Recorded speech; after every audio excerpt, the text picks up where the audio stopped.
Alain, propos d'un Normand. Moutard, libre penseur. Tout s'en va.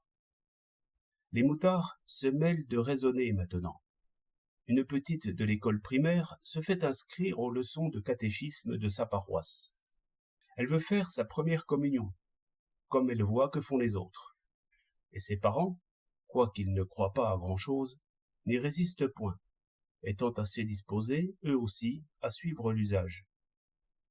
Voilà donc notre écolière assise devant le curé, en écoutant de toutes ses oreilles. Et la voilà qui passe ses soirées, le nez dans son catéchisme, lisant des bouts de phrases et les répétant, comme une poule qui boit. 6 pages de catéchisme à apprendre. Ce n'est pas peu de choses. Après 3 semaines d'efforts héroïques, l'enfant ferme son livre, renonce à Dieu et à diable, et déclare qu'elle ne fera point sa première communion parce que c'est trop difficile. Il y a 25 ans, ô Copé, des choses comme celle-là n'arrivaient point. L'enfant apprenait son catéchisme comme il apprenait à lire et à marcher. Les aînés n'avaient que cela à la bouche. Comme on apprend l'anglais en Angleterre, ainsi on apprenait que Dieu est un pur esprit, qu'il est un et trois en même temps, et que le diable nous tend des pièges. Mais, bien mieux, les enfants étaient exercés. Ils savaient apprendre et réciter. La grammaire était un catéchisme. L'histoire était un catéchisme.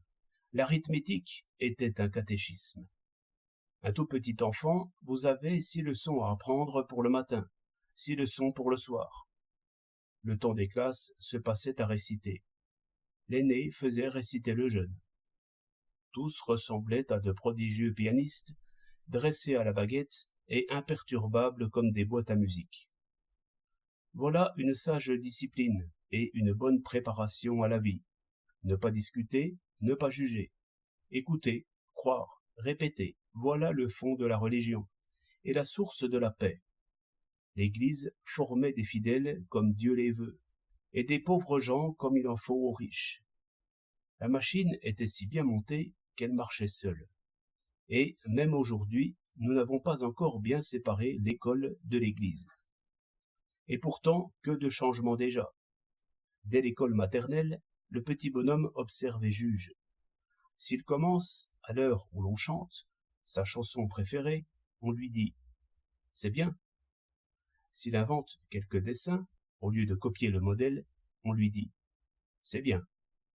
S'il pose quelques questions imprévues, s'il se montre déjà critique, s'il refuse de croire, on lui dit « c'est bien ».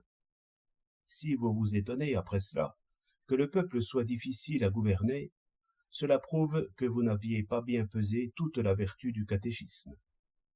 Vous ouvrez la cage, l'oiseau s'envole, vous gémissez. Vous vouliez bien lui donner la liberté, mais vous espériez qu'il n'en userait pas. Vous aviez donc oublié que l'oiseau a des ailes ? 13 avril 1908.